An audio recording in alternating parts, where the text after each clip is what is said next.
Il faut produire toujours plus vite, sortir des pièces pour des avions de chasse, des chars ou encore des canons jusqu'à 9 mètres de long. Là, il doit faire à peu près 2 tonnes.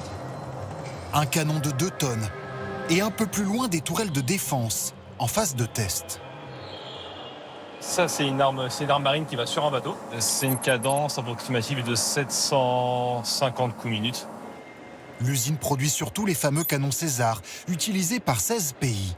L'Ukraine à elle seule doit en recevoir 113 d'ici la fin de l'année. Pour répondre à la demande, il faut s'agrandir encore et encore, le site en plein travaux. Oui, on est en train de pousser les murs. On a détruit les bureaux, on va les faire en superstructure à l'extérieur pour gagner des mètres carrés. Les canons César se vendent bien grâce à leur succès en Ukraine. À 5 millions d'euros pièce, ils se sont révélés redoutables face aux Russes, devenant aux yeux du monde une arme qu'il faut posséder. On se met sur une position, on envoie des obus, on replie, on s'en va. Avant que les obus ne soient arrivés et que les contre-batteries ne sachent d'où sont partis les coups, en fait, le César est parti. Est-ce que les Américains ont quelque chose comme ça? À ma connaissance, non.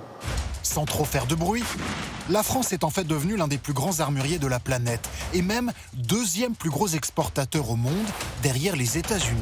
Dans son arsenal, des Rafales, des sous-marins, des canons. Mais l'enjeu numéro 1 depuis la guerre en Ukraine, c'est de produire des munitions. Et là aussi, la France possède un savoir-faire et des usines comme celle-ci. Des obus d'une portée exceptionnelle. 40 km, précision à un demi-terrain de foot. Et ça fait quoi comme dégâts? Tout ce qui est dans la moitié du terrain de foot, c'est éliminé. Des délégations étrangères ont même visité ces lignes de production pour les importer dans leur pays, notamment au Moyen-Orient. Mais il faut des salariés aussi minutieux que des orfèvres. C'est là, il bloque direct pratiquement. C'est parfait. On a la tête sur les épaules, on voit l'importance que ça a, le monde qui peut venir, qui est intéressé par ce qu'on fait, surtout avec ce qui se passe en ce moment, donc on fait très attention.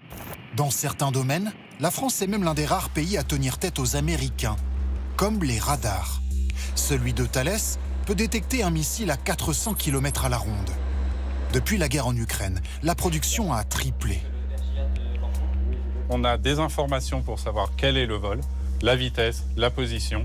Le site de Limours, au sud de Paris, a recruté 400 salariés l'an dernier et investi dans une nouvelle chambre sourde, salle de test ultra moderne, pour mettre au défi la capacité de précision de ces radars.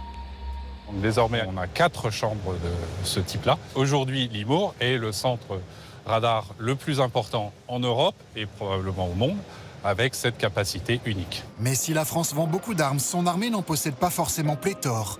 Notre pays n'affiche en 2024 que le 7e budget militaire dans le monde et dépense 12 fois moins que les États-Unis.